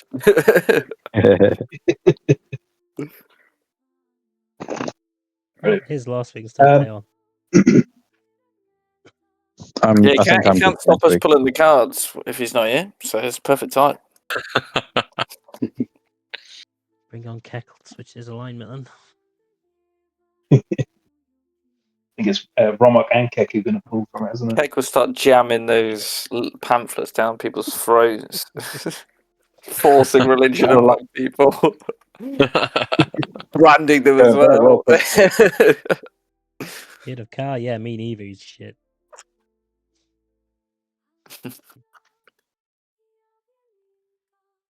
Anyway, right. Right, yeah, I was just about to say I'm going to go. I've got a race in 9 hours. Ooh, good luck. Oh wow. I was Yeah, hope you guys well. I'm not prepped for this. I haven't run in ages. I'm not prepped for this at all. It's all right. I got to be up in 4 hours to syringe feed a cat. Syringe the cat. Yeah. Fun. Yeah. 6 a.m. feed, which by the time I've actually woke myself up from the alarm, will probably be only about 4 hours sleep. Go to bed. Go to bed. Yep. I'm going Right, to See you later, good guys. night. last week. See you later. See you next time. Yeah, Take care, everyone.